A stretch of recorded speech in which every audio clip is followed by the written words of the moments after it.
What is up, everybody? Welcome back to another edition of Chasing the Tide, your saltwater connection on the Paddle and Fin podcast network. Y'all know me if you do, Dustin. If not, now you know, Dustin. I'm the host here. It's been a rough kind of few weeks here. We've had a lot of rain, just kind of trying to adjust to find fish with some upcoming redfish tournaments coming up. So just having to, roll the dice on some new areas and figure them out. So it's been having fun with that, just with the weather patterns changing, the springtime transition, everything going over here. We were a little late with that after that crazy freeze we had back in February. So things are starting to heat up now and looking pretty promising on the redfish side of things. So, the whole thing, after this freeze, we've had a reduction in trout. And, this got me to thinking about, I've preached it on the show before about this program called Release Over 20. And, it's a pleasure to get to have this guy on the show tonight and have him share some of his info, his backstory and everything. So I want to bring Dave Fladd on board. I'm going to bring him in and see what's going on. What's going on tonight? How you doing? I'm good. How are you, Dustin? All hanging in there, Big fan of your show, and I like watching Paddle and Fin, and I've seen you on social media, and appreciate your support. And I love your hat.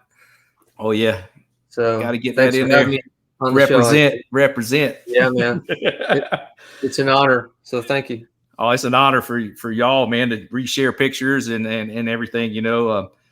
At one point, Judd from Eastern Current reached out and got me on to talk about some trout tactics and stuff. And then that's kind of, I had already been kind of submitting fish to the Release Over 20 initiative and everything. And once I find out about that, I was all in on that stuff and trying to push it, So, that's awesome. So we usually start the show out, just tell everybody a little bit about yourself and get a little backstory and some of your fishing history and kind of what led you into this today, and we'll roll into some other stuff that kind of spins off there. Okay. So if you had asked me 10 years ago, would saltwater fishing be as big a part of your life as it is today? And secondly, would you own a lure company and be a lure designer and have a conservation initiative? I would have completely just laughed at you and said, "What, are you crazy?" So I'm kind of new. Compared to a lot of people, you listen to podcasts, and most of these people, like, they had a dad or a granddad took them out when they could barely walk and caught their first fish, when they were in diapers. That wasn't me at all. So I kind of had that. I'm originally from Western New York. I've lived in Charleston for almost half my life, so I'm kind of. A lot of people can't tell where I'm from by my accent because I have a mixture of Rochester, New York, and Charleston, South Carolina. No one can place it. It's really weird because where I'm originally from, Rochester has a very distinct accent. That's nothing like Southern drawl at all. Yeah, my mother-in-law's sister lives in Rochester. We visited there a couple times. So the accent. Yeah. Oh yeah, for sure. Yeah, it's hard to lose it. But anyway, I grew up on the Finger Lakes. I had my dad had built his mom a little cabin on Canandaigua Lake. So I was fortunate to spend a lot of my summers down there in my formative years when I was, pretty young, and I'd spend all my summer in swim trunks and that's it. And do as much fishing as I could. My dad died when I was really young, so I didn't have a dad to show me all that stuff. So I kind of fished off the dock, and I love fishing, but I just didn't have the opportunity, if you know what I mean. So fished in the ponds and stuff when I grew up, but it wasn't until I moved to Charleston, and I started like a lot of people do, where I had a friend take me out in November and went trout fishing and caught, double digits of trout. And that really got me excited and started reading about it and bought a boat and became a big part of my life. And I've converted friends that exact same way, taking them out. They bought boats and got into it. So I started fishing about 15 years ago, and I've been on the fast track ever since then. So, that's kind of my history of fishing, but I kind of, if I I'm an engineer, so I'm really voraciously trying to learn something when I get into it. And I was doing all that, reading all I can, getting on the water as much as I could. And I kind of hit a plateau. Like I would fish the same creek to try to really learn the nuances of the drop offs, and just people told me that's what I should do. So that's what I did. And I learned this creek really well, but I kind of got to a point where I just wasn't getting to the next level. And that's when I met who's now my business partner, Ralph Phillips. Been fishing for 50 years here in Charleston. And we just struck up a friendship, and he kind of mentored me. It's kind of like a apprenticeship sort of. And he has a saying that if you catch a fish on a cut or live bait, it doesn't count. Right. It's got to be you got to fool it with an artificial. With artificial. And he'll make fun of you if you do, or he'll say it doesn't count. Catching a shrimp doesn't count. And so he taught me how to fish artificial lures. I already was a little bit, but he gave me the confidence to be able to read the water and, to use just the right technique to feel very subtle bites. And he has, of all the people I've ever met, the feel that guy has is almost supernatural. Like he can feel the slightest trout bite that with the best equipment, same equipment as his, same spot, same lures. I sometimes even today won't feel that bite, and he will pull out a nice trout, and it's experience, Right, and, right. We deal with that here, like in the wintertime months where we target our river, our deeper pockets and all that in the river, our deeper drop offs. And I had a friend that worked with me over here. He's back in Georgia now. He retired from where the chemical plant we work at. And he was the same way. I mean, he just that slightest little tick, or it feels like a wet sponge almost on the end of your line, if you can say that. And it took a little time to adjust. But being a crossover from also fishing for bass, you're kind of used to some of them, like a Carolina rig bite or something like that. So it was, once I picked it up, and started, feeling the right way, it changed a lot. But like you said about your partner there, that's something different to pick up on, and it takes time. Yeah, and it's something you can learn, and I'm proof of it. I've tried really hard. I've worked really hard on my technique. You got to have the right equipment. It's as a $300-400 rod is worth every penny when it comes to feeling that subtle bite of a big trout.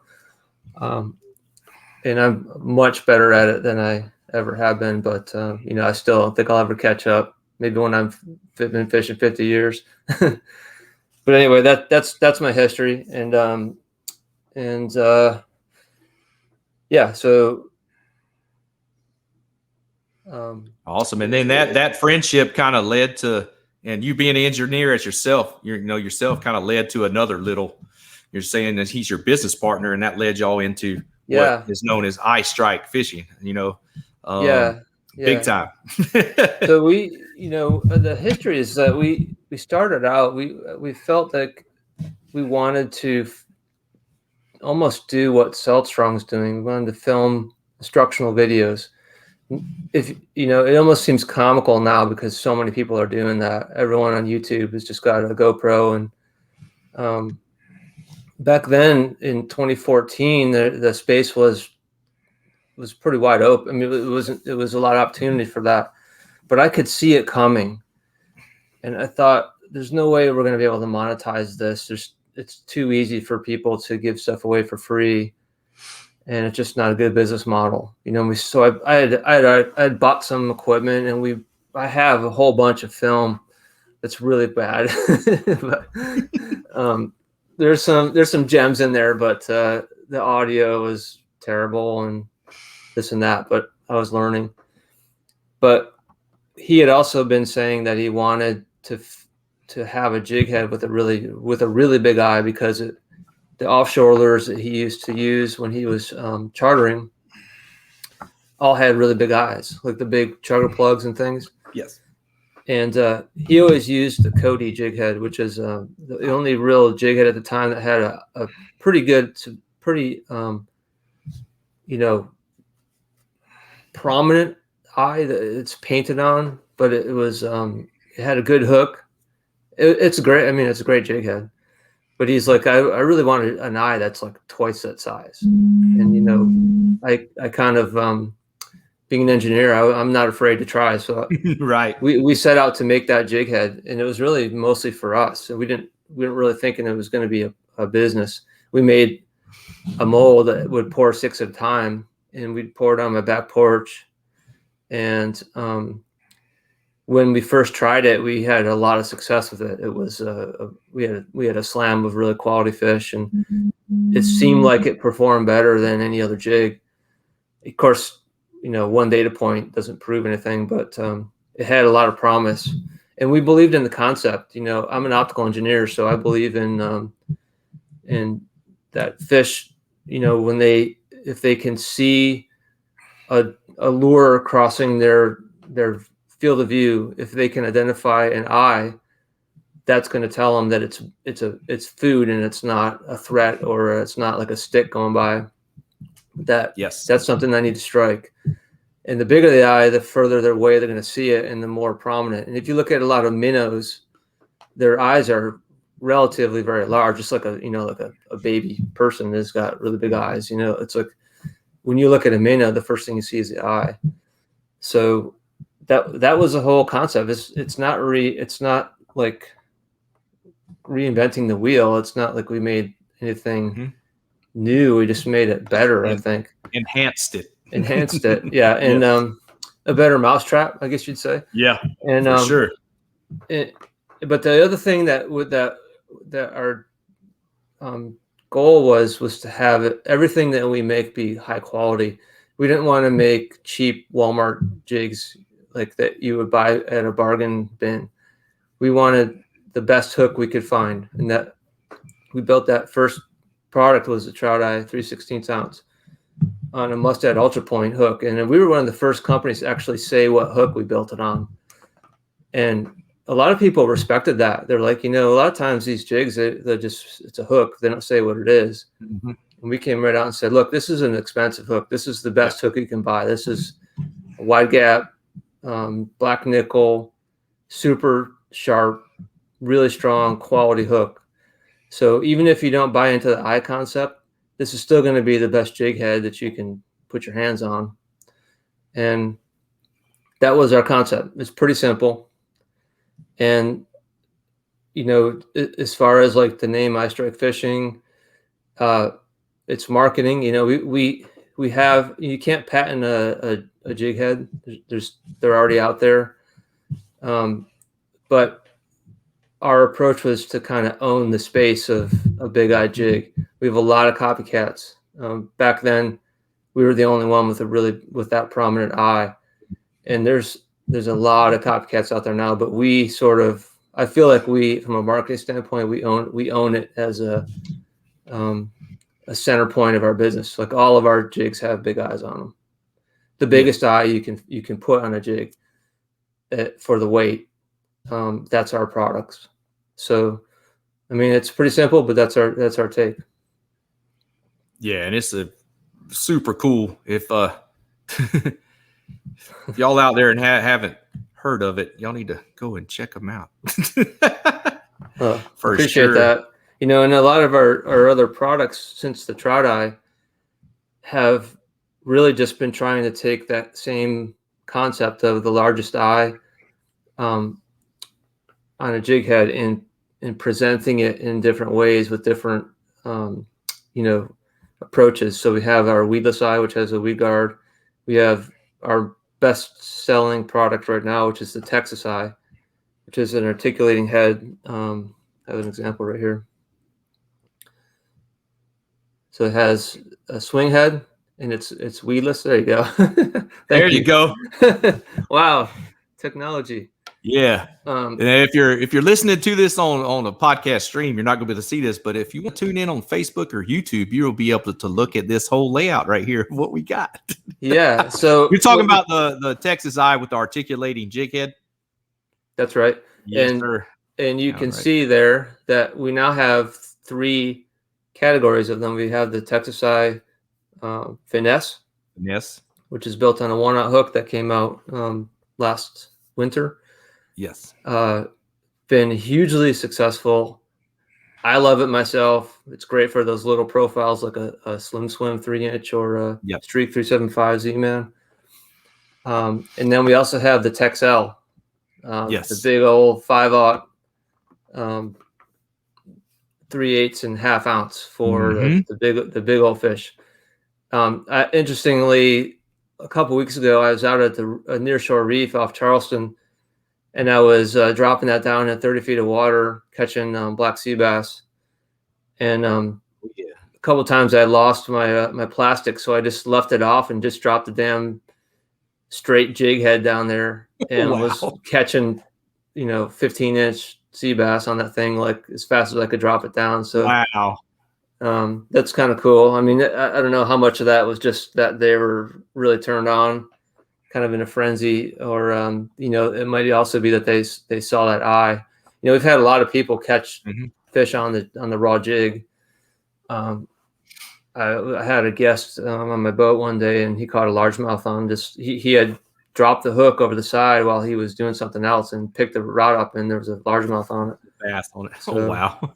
Yeah.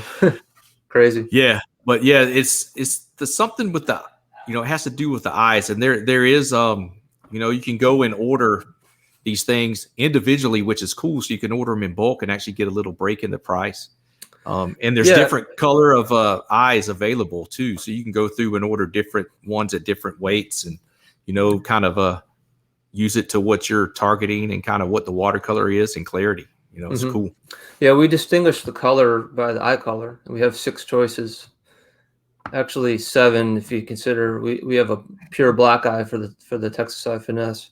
Yes. But yeah, that's probably a good opportunity to mention. We get the question a lot, like what's the relationship with Z-Man, and how do they, how does that relationship work?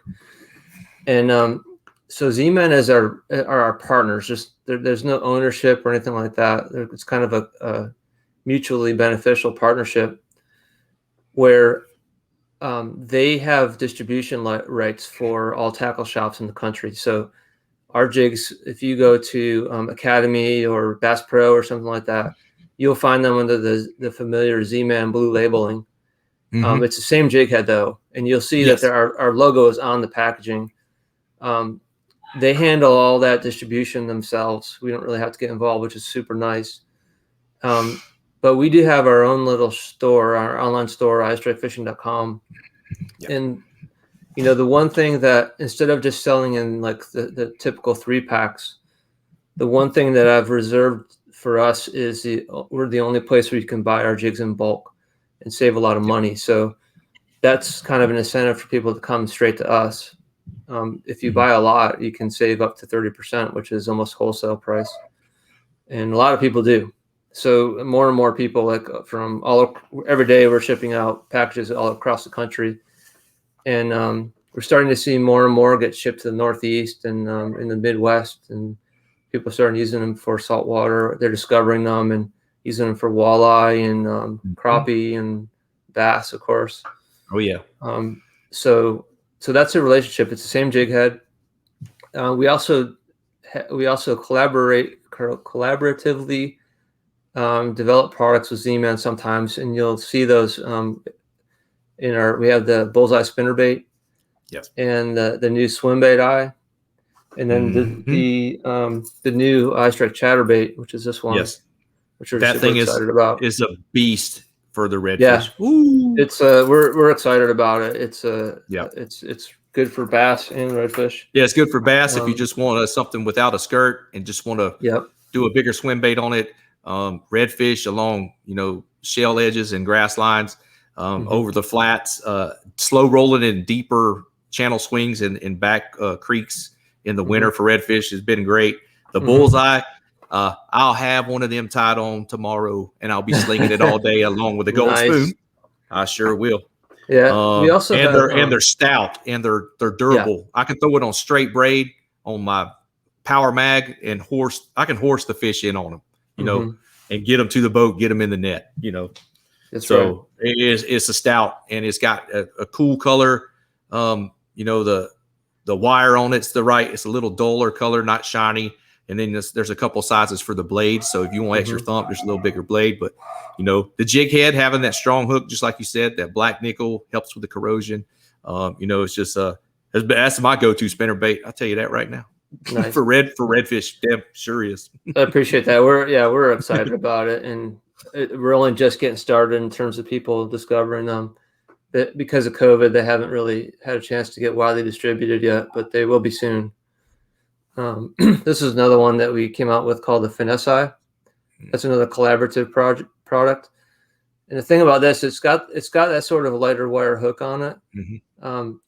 But I designed these things to be vertically jigged. So the way the weight's distributed, if you put a Z-Man lure on that thing, it's gonna hang horizontally when you jig it, and it looks super natural. Just small little twitches is what on the bass side we call that a Demiki rig. That's exactly right, a Demiki rig. Yeah. And the guys at Sweetwater TV are been using them a lot and having a lot of success with them. So that's exciting. We're really excited to have our jig start crossing over a little bit to freshwater as well. Yes, it kind of helps, and it's good. It's good for Z-Man. It's good for us. So it's exciting. Yeah, the Texas, the weedless one, with a fluke. If I want to get them down fishing a little deeper, submergent grass, that's a great jig head. Instead of using like a belly weighted hook, you know, you can use that. And the way that articulating head is on that kind of limits the fish having leverage to be able to throw it when a bass comes up and jumps and hits that gill flare and shake, you know. That helps with limit some of the leverage that fish is getting and can come unpinned, you know. So that's a big plus in wanting to throw one of those too. Really cool stuff, man. So how did that Z-Man collaboration like kick off? So we're fortunate. Z-Man's world headquarters is about 5 miles from my house, and the president, Daniel Nussbaum, is a personal friend of my partner Ralph and I. And when we started making these things in 6 at a time, we were fishing them ourselves and showing pictures and things. And, you know, we were talking to him, and he saw them, gave him some. He was fishing with them himself, and he was really impressed with them. And he asked if we could, sit down and open our books and see if we could work out the financials to have them carry it as a product. And of course, that was like, wow. That's like, man, did that just happen? Crap. Yeah. Did that really just happen? Where would we be without that happening? It literally put us on the map, and we are so thankful for them. We tell them all the time, and I think it's mutual. You know, we have a great relationship where everything is wide open, and we'll share and help out each other any way we can.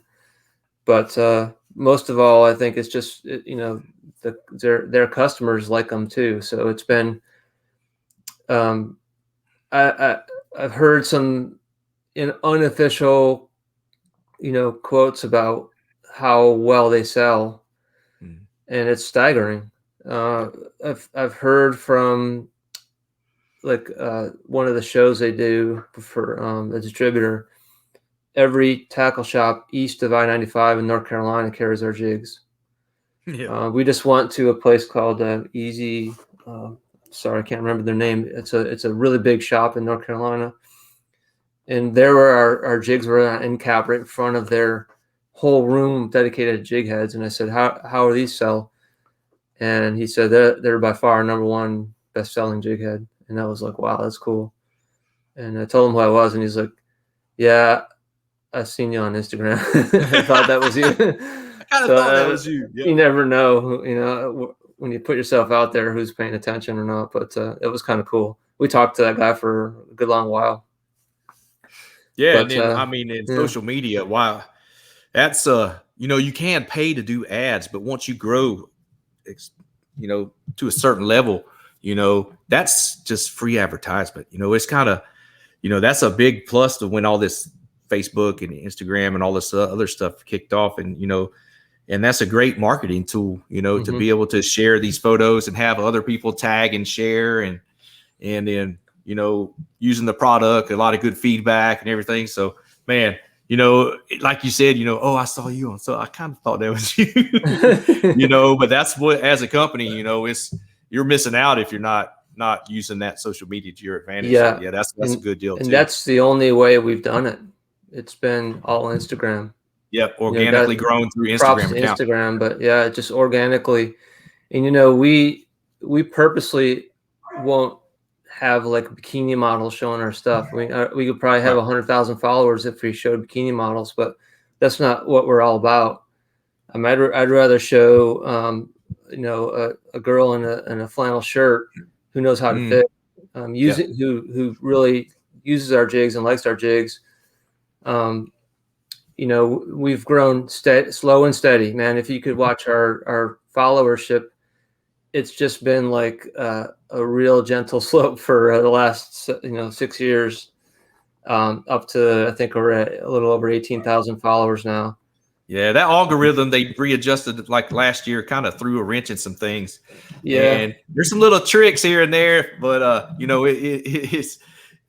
rather see that organic growth, and just from putting good stuff out there, good content, and having a good product. That trumps the bikini model all day in my book. Serious fisherman. Yep. Same. For sure. But yeah, man, that collab with Z-Man had to be something special, because I know them as a lure company,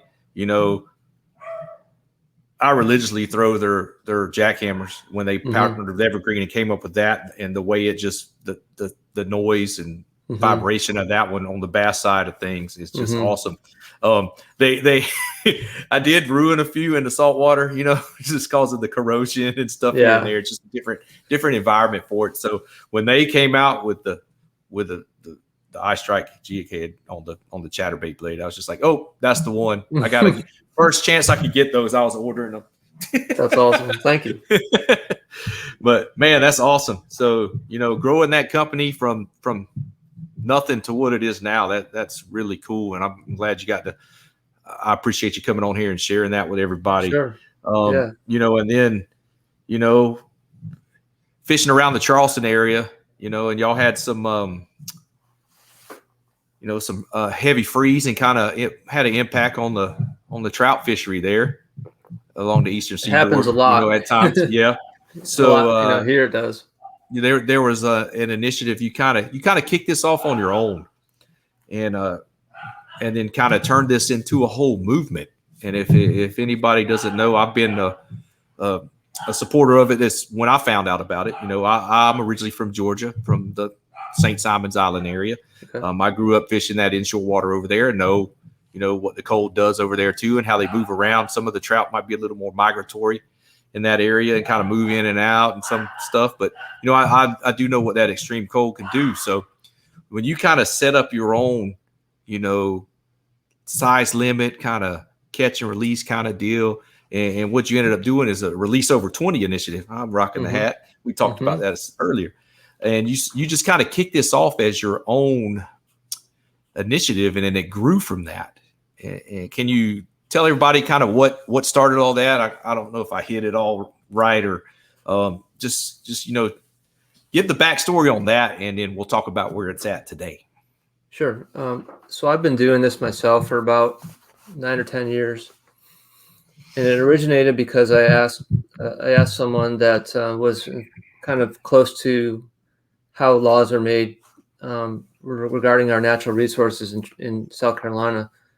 I asked if there could ever be an upper slot for trout, and it was really selfish. It was like wanting to catch more bigger trout, and the answer I got was it's never going to happen, which I found frustrating. But I thought it just kind of was an epiphany. It was like, well, there's nothing saying I can't set my own upper slot, and I'll make an upper slot and I'll follow it, even though, screw the law, power to the people.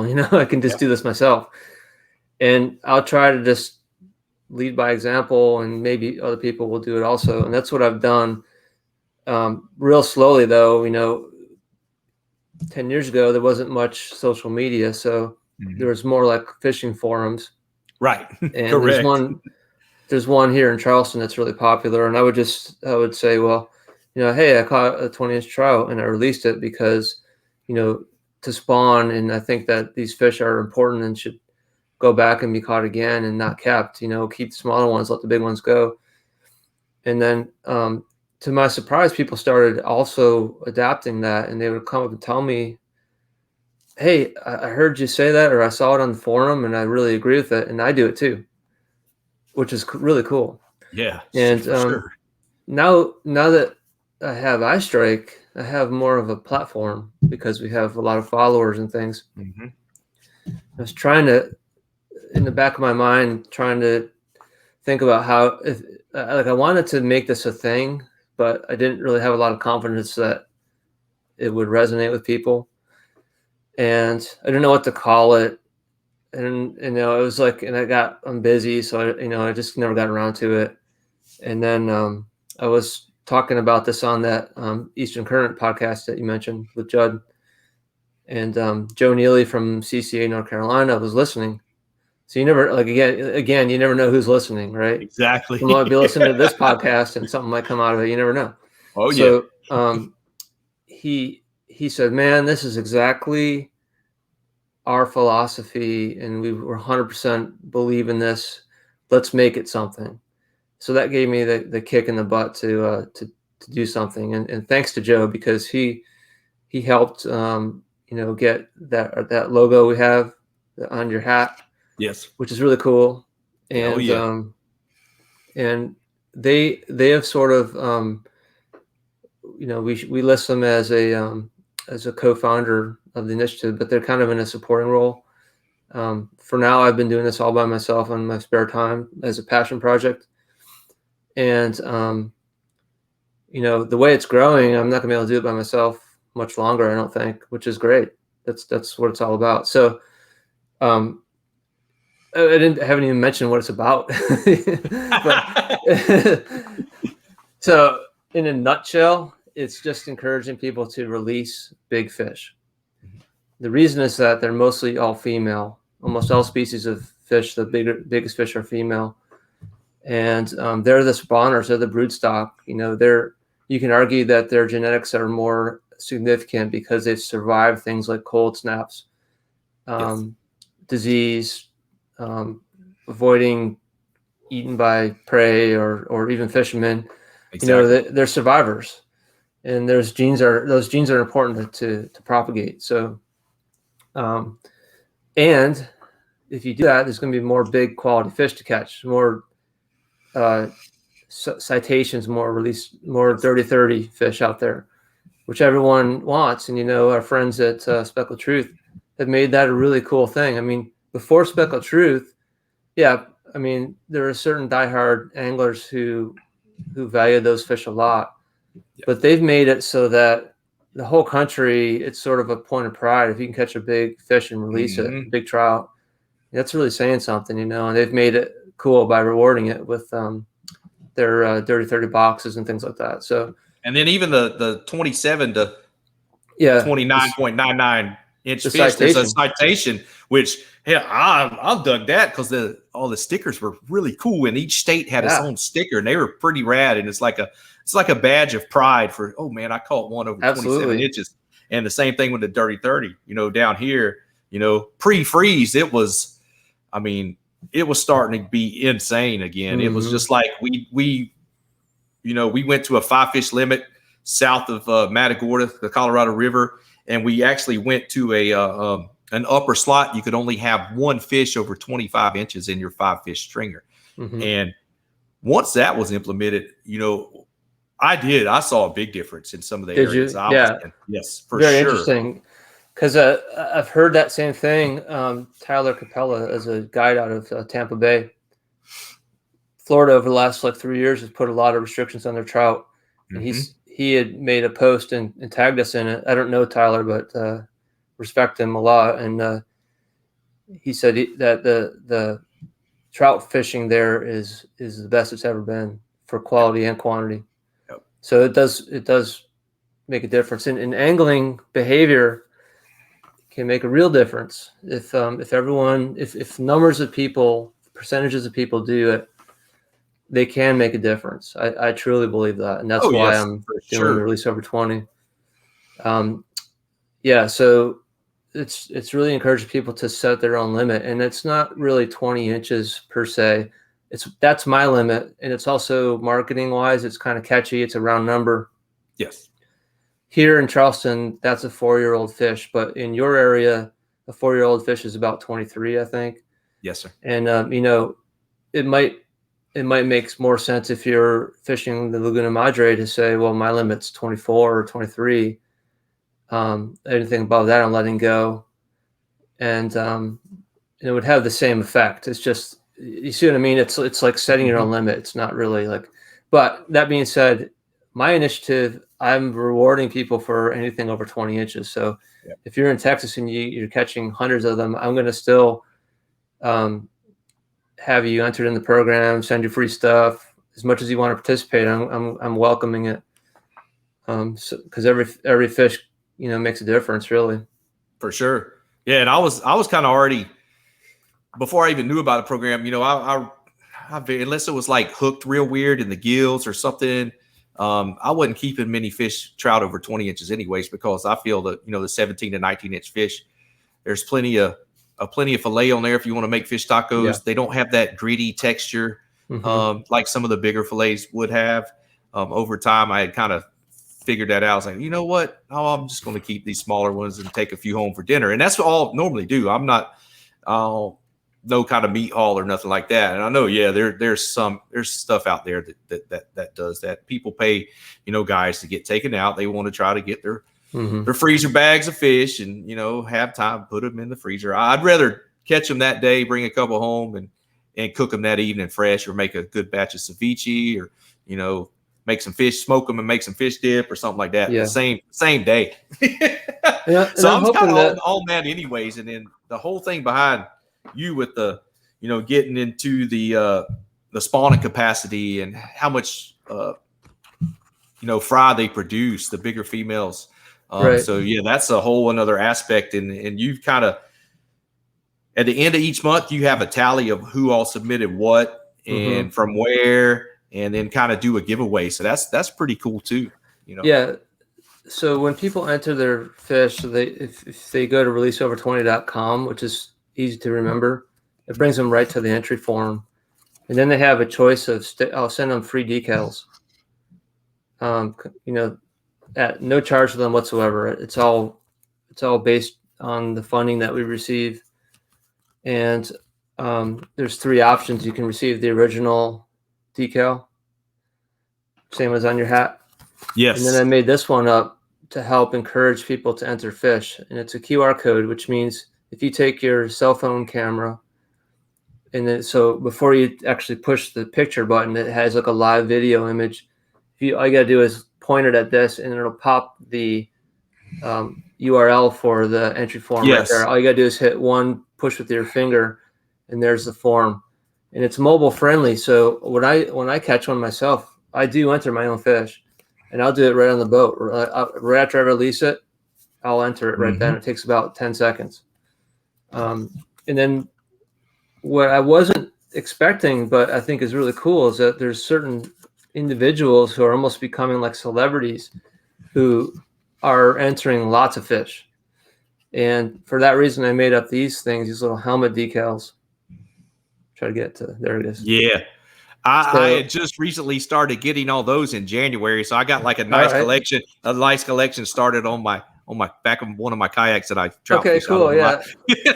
So I've been trying to get people to send me pictures of where they're doing it. So I have started on the inside gunnel of my boat, a little hit list there, and I got 9 so far this year, which I'm proud of. That's pretty cool. and the first year, our biggest participant is Corey Mayo out of Virginia, and he was receiving the big stickers, these ones, and he has like a pail or like a waste can in his office. He literally papered that thing with all of his decals. It's like hundreds of decals, so it turned out pretty cool. It got a little pricey for us, which is fine. I'm happy to do it, but these things make it a little more economical to tally the little guys. But people like it, and it's a fun way to go. There you go, sweet. Yeah. Starting to get a little tally on there. There you go. So we do that, and then I'm going to show you. That's mine. There you go. Oh yeah, got on the boat. Yes, sir. So we also every fish entered is an entry in our drawing. So the cool thing is I have lined up some really heavy hitter sponsors. It's kind of cool thing about this is it's easy to approach people that would be really hesitant to go to and ask, and they're like, oh yeah, what do you want? Like Miralor, for example, Eric Bachnick, super generous, and Waterloo Rods just stepped up, and I got Z-Man and Bubba and Toadfish and Prime Gancho and a lot of big names that have donated product. And if anyone's listening to this and would like to get involved, I'll take big or small. If you scroll down there, if you will. Yeah, I'll scroll down and get your and sponsor you'll see list. The sponsors. Yeah, let me get to. I have sponsors from the biggest to the smallest, and even if you decide want to just get involved and put your name on there, I'll take it and I'll give it away. So Salt Strong, Speckled Truth, Mirror, Bubba Blade, Z-Man, CCA North Carolina, Eye Strike, Toadfish, Adams, Groove Fishing, Low Country Fishing, Vapor Apparel, Twitch Clip, which I use them. Got AM, that's Texas company, Spot Burn, and then you got some of the guide release supporters. Yeah, so these are the guides who have sort of signed up to be recognized as a guide that supports this initiative and encourages their anglers to release their fish. Yeah, Wayne. So I had the opportunity to fish with Wayne last February. Well, a year ago, February, and out of Port Mansfield. That was awesome. Oh yeah, I loved it. It's the first time I ever wade fished, and got my personal best down there, which is really cool.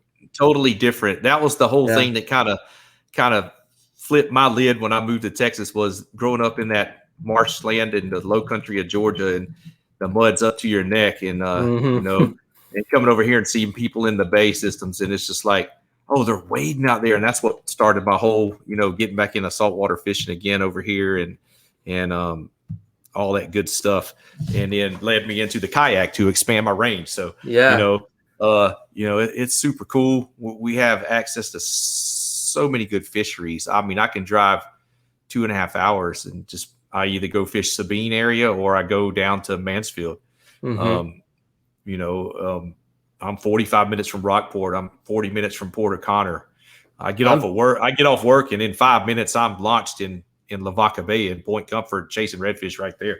I'm jealous. I really, it's amazing. Our trout fishery, as you know, like from Georgia's a little better maybe, but it ain't like Texas or Florida. And in Virginia, I had no idea Virginia. I didn't either. Was holding the hammers like that. There's this guy, Cloud Break Mods, Medell. Medrano. I'm trying to get him to come on the show and talk. Yeah, you should. He's a little, I think he started fishing later, but he's been killing it over there. I'm like, man, I got to give him a shout out. I had no idea that Virginia was holding the trout fishery like that, man. Yeah, it's just insane. So Medell's my man. I mean, he's the guy that hooked us up with the billboards. Did you see the billboards? Yes, he works for the Adams. That's right. He works for Adams, and that was his doing, man. It was so cool. That is awesome. And he hit up the Adams folks here in Charleston and got them here in Charleston, and our guy, like the people who are on the billboards, would literally drive 2 hours to Charleston and then pull their car over and just wait. And get a picture too. Yeah. Really cool though. I mean, and they're actually live again now. I don't know if you saw that, but we're just it's more the generic image. It wasn't with like before we were featuring anglers. Yes. That was a little bit complicated to keep track of, but Medell said, "Hey man, we just got it on the constant rotation in Virginia right now. It's going to be whenever there's availability, they're going to just run for indefinitely." So, oh, that is awesome. Yeah, and then also they're going to start running them here again in Charleston with our local, like support of our local tackle shop, Hadrell's Point. Oh, cool deal. So that's exciting. It's really, really cool. Yeah, and I've pushed it. I've talked about it on the podcast before after our freeze we had, and at first, people, you get a lot of people, just the random comments like giving slack and all that, throwing flack at you. But there's been a lot more support here lately, and especially after that freeze we had. I know you just mentioned, from Speckled Truth. I was glad to see them kind of y'all jumped into collaboration and started that release. TX 2021 and kind of just roll with forget the over 20 part right now after this freeze. Let's let them all swim. Yeah. So that was pretty cool to see that. And Waterloo jumped on. I've been a big supporter of Jimmy and Waterloo. Great guy. When I started, and then I've got picked up, and I'm on their pro staff and fish with Waterloo's exclusively, and they're a big supporter of the podcast also. Nice. Yeah, I saw the logo and whatnot. I was just in there today. They got me I just had a 6'4" Ultra Mag made with a little shorter handle with a 2-part reel seat to get that. Yeah, man. It's going to be able to fish it in the wind a little better and sling it and get real accurate with those casts with that one. And on the kayak, a smaller rod with a little shorter butt end does help a lot, with maneuverability and all that. You just got to reach out to get it around the bow when you're fighting your fish. So kind of weird with that, but I can't say enough good things about them, and I was stoked to see when they paired up and all this and got behind it. It was a good deal. Yeah, we I actually just had Jimmy make me a rod, and I've used it for the first time last weekend, and I love it. Oh, which one did you get? It's a high end. It's the high end rod. Carbon Mag. Yeah, it's Carbon Mag, I think. Yeah. It's got the recoil guide, split grip. Medium light, fast tip. Yep. It's a precision instrument. It's a beautiful rod, real lightweight. I love it. You pair it with a Team Lose Light or a custom Lose Light. I'm partial to Lose, so the custom, the little small like 4.9 ounce one. Yeah, it's a deadly combo for slinging little twitch baits and smaller plastics and stuff, and you downsize to like 15-pound braid with like 12-pound fluoro leader and throw a little 16th ounce jig head or a little small, twitch baits or something that's super precise. So it won't be my last one of their rods. It's cool. I'm glad to hear that. Yeah, but the that release 21 Texas thing it was kind of, we did a similar thing in 2018 here where we had our last freeze in Charleston. We had 6 inches of snow or something like that. It was we were all really worried that we'd have a huge kill off. It turned out, there's certain, like, it has to be cold for like in the mid 40s for like a week or more for the trout to really die bad. And we dodged a bit of a bullet, but that following year, our DNR made their own campaign called "Let Them Spawn, Let Them Live." Yes, and basically said, let's all let all our trout go this year.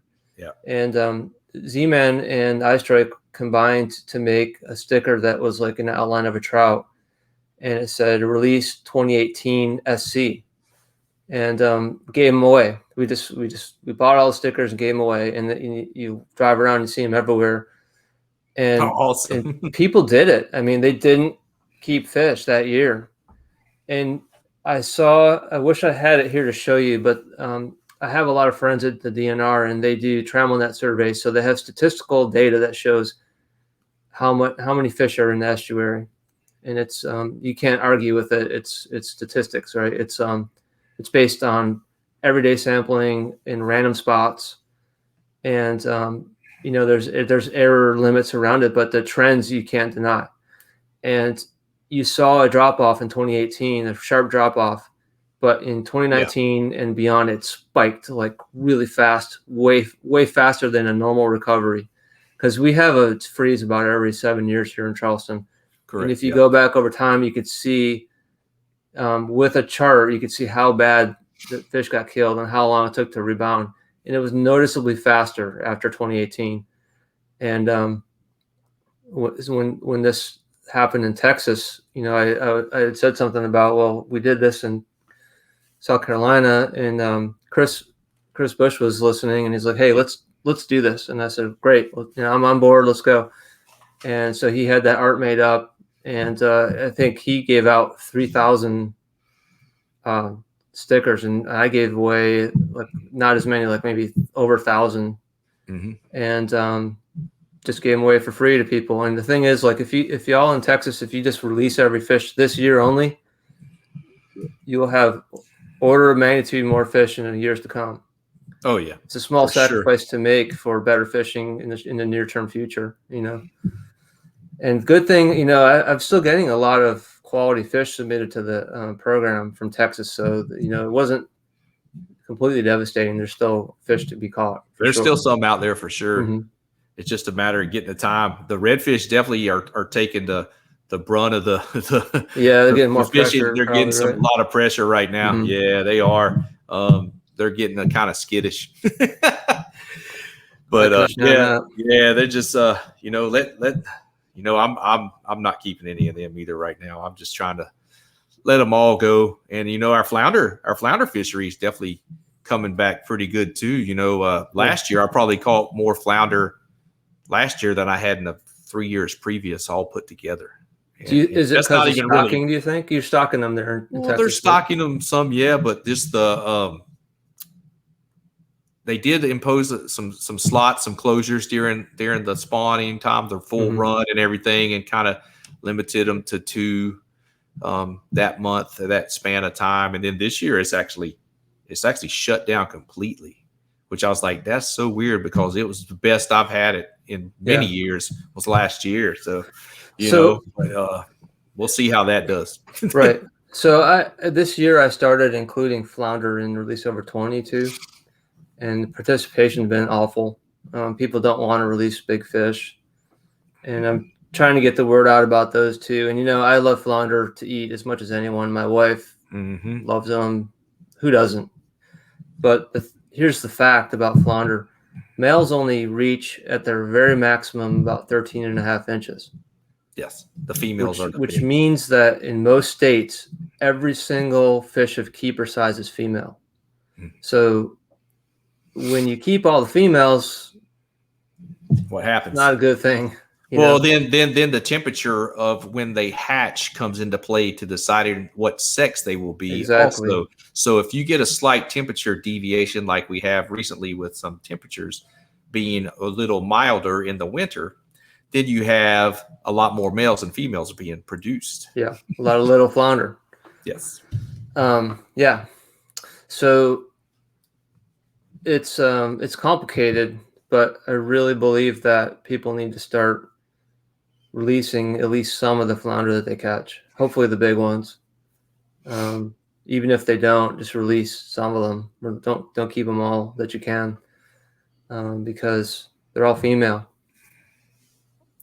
Exactly. The keeper size everybody ones. Get on the to eating that. size ones. No one wants to keep a 14-inch flounder or 15-inch flounder. There's no meat on it. But the ones of good eating size are 100% female. Exactly, for sure.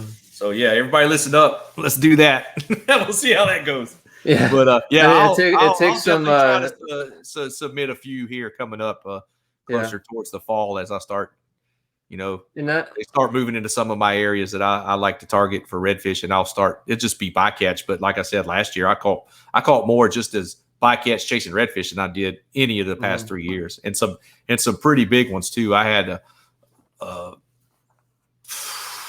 last fall, I think I had like 8 or 9 over 20 inches. Nice. Yeah, some good ones, which is pretty good because I'm normally I'm not fishing for them. Right. So just kind of looked into it. We just had some bills here in South Carolina to change to address the drop off in flounder, and it's been really frustrating experience to see what goes on behind the scenes. It's not based on science, and it's not with the resource first. So I don't really see flounder improving very much. Like, just as for example, if you have a creel limit of 10 flounder per person per day, and you reduce it to 5, well, don't expect a damn bit of thing to change, because people like myself and a lot of good anglers and charter captains that I know, if you ask them what's the average number of flounder that you catch of keeper size in a trip, it's 1 or 2. Mm-hmm.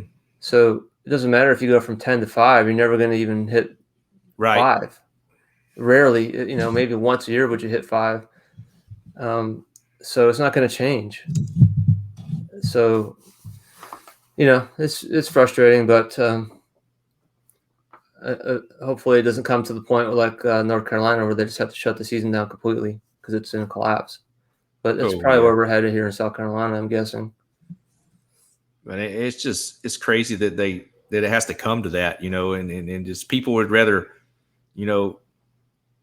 basically rape that resource and destroy it than come together and just grab an initiative by the horns and roll with it. I don't know if I think that.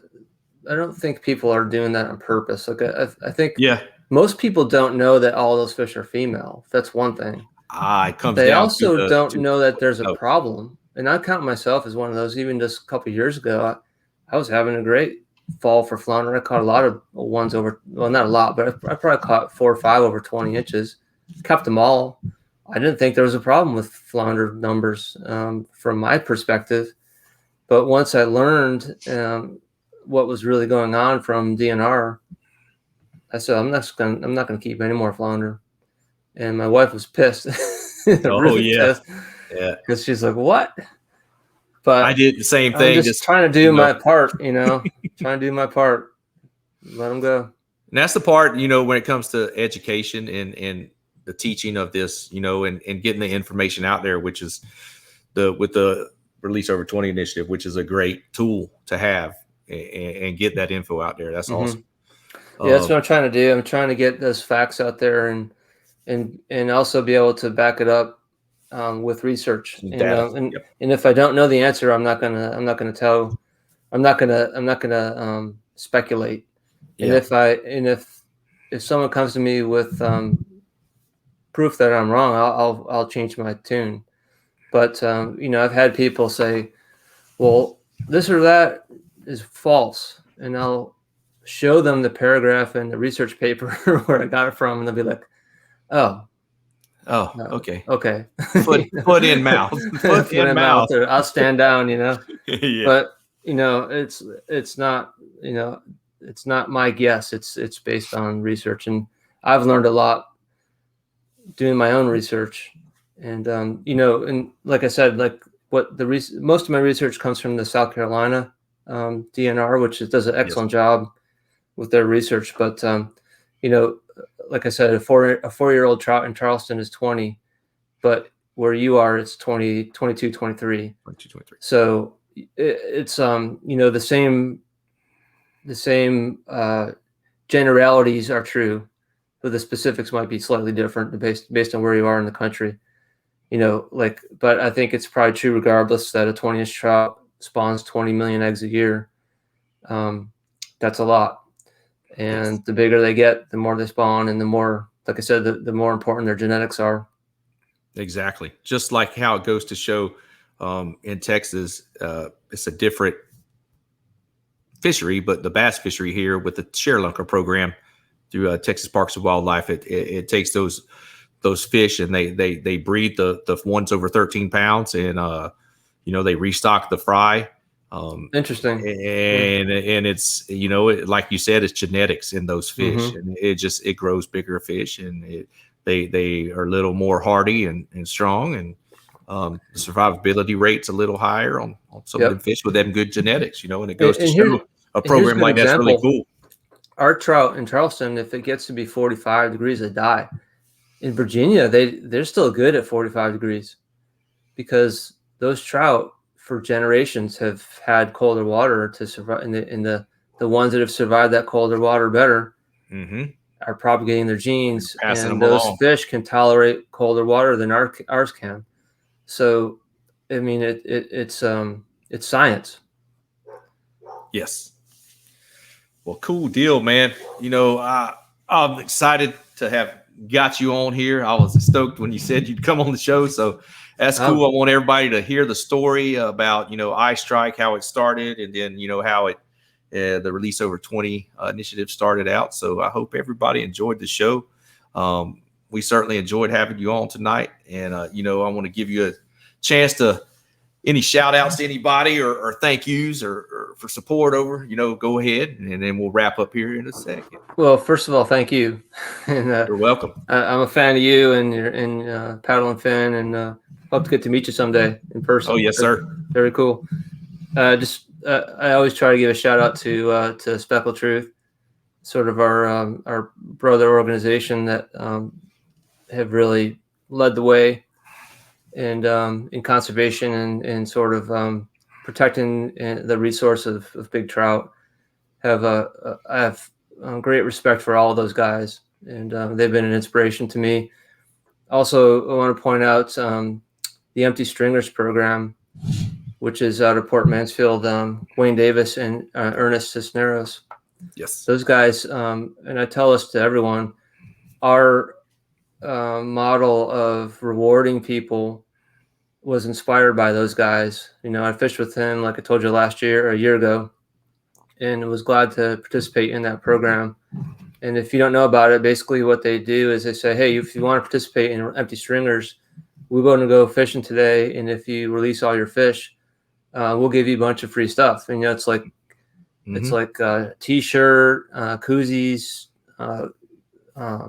like Yeti cup. It's great. And then at the end of the year, they do a big drawing for a grand prize. And yes, I said, oh, that's brilliant. And that's the model I've been using. It's like I'm not telling anyone. Well, first of all, I'm not telling anyone that to keep all or to let go all their fish. If you keep a few, that's fine. The same thing Speckled Truth says: take what you need, release the rest. Yes. Keep a few. I'm just saying let the big ones go. And if you want to release them all, that's up to you. But I'm not telling you to do it. I don't even do it myself. I keep some fish to eat fresh. Oh yeah. But I'm trying to be positive. I'm trying to state factual information. Keep the page and social media positive and reinforcing, and try to show best practices, and not pile on people for when they maybe are handling a fish in the gills and not realizing that they're causing a problem. Instead of bashing them for it, try to put a positive spin on it. Yes. They're trying to release their fish. Maybe next time, try not to handle the gills, try to handle it differently. Things like that. And I'm just trying to be a positive force, and I'm trying to reward people with a carrot instead of hitting them with a stick. You know what I mean? Yeah, Nobody sure. wants that. And nobody wants more state regulations. Let's as anglers, let's do the right thing. Let them go when it makes, the science backs it up. There's a lot of real reasons to do it. And even more that we didn't talk about, but if you follow our stuff, you know what I mean? Yes. And together, I really think we can move the needle. Definitely. So yeah, anybody out there, y'all listening, y'all watching, I had this up earlier. I'll put up there again. You follow along on the initiative at Release Over 20 on Instagram and at iStrike Fishing.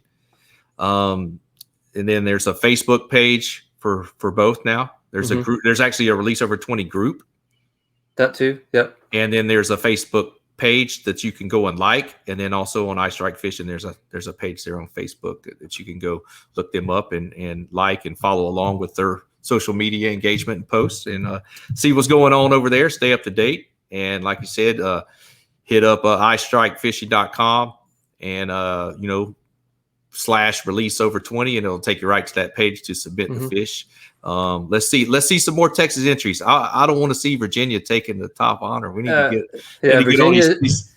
Texas, Virginia is dunking on you right now. Yeah, we need you need to step it up. Yes, and sir. I know that you can do it. But yeah, you don't have to go ice drake fishing / release. Just releaseover20.com will take you straight there. Take you straight there. Okay. Yeah, cool. that's a lot easier to remember and easier. Yes, to type. very much so. Then you can go on there and order some swag. You should have some solar hoodies coming out soon. Mm-hmm. I'll have mine. I'll order mine as soon as they come out. Sweet, thank you. And then we'll have links and all this on the show description when I post this, and we'll have the links down below on the YouTube. If you're watching it there, you'll be able to see it. And then on the Facebook page, just check the links out in the show description post, and they'll all be there for you.